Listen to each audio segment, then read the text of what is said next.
My mother lived with an abuser and we got her out.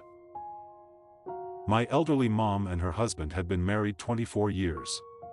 My brother and I, both adults at this point, knew he was uncomfortably snarky but didn't realize he'd become abusive.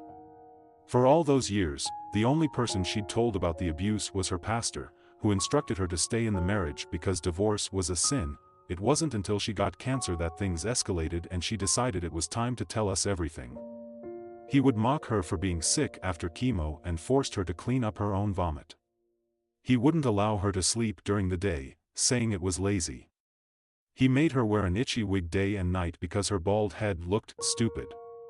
He forced her to perform her wifely duties in every capacity, regardless of pain or exhaustion from the chemo. Those are shareable things. There are so many more horrifically unshareable things. Once we discovered what was happening, we began planning to get her safely out of this marriage. Savings account was opened. Family members all contributed to it. A battered women's center helped her find a little apartment.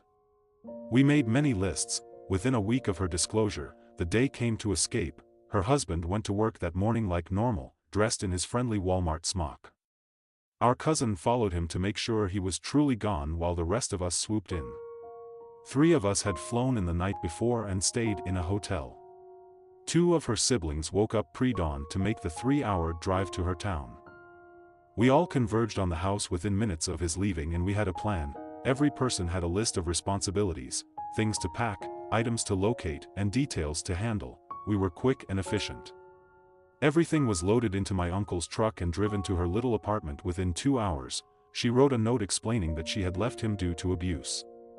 She also left a copy of the restraining order. We stayed with her that first evening, helping her deal with the reality of leaving.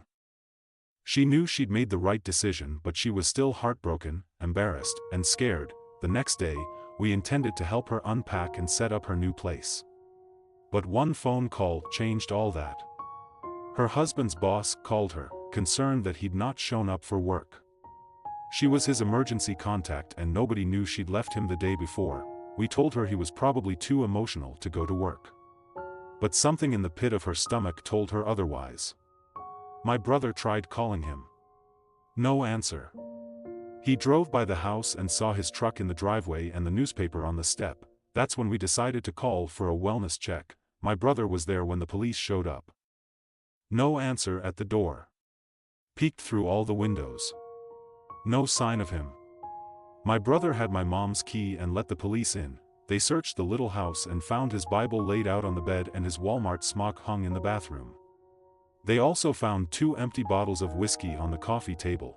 When they went into the garage, they found a 3rd bottle of whiskey shattered on the floor, glass and brown liquid everywhere. The smell of the booze was heavy in the air as they made their way to the basement stairs. And that's where they found him, broom next to him at the bottom on the concrete stairs and blood everywhere. They surmised he'd gone to get a broom to clean up the broken bottle and fell backward down the concrete stairs. It was a slow and possibly painful death due to head injury. We had to tell my mom he was dead. And that it was an accident, but we also told her she was free. To this day, the few of us who helped her move out are the only ones who know she'd left him. We're also the only ones who know about the whiskey bottles. To everyone else, it was a tragic accident. To everyone else, she's a grieving widow. To everyone else, she had a happy, godly marriage. But we know the truth. To us, she's a hero.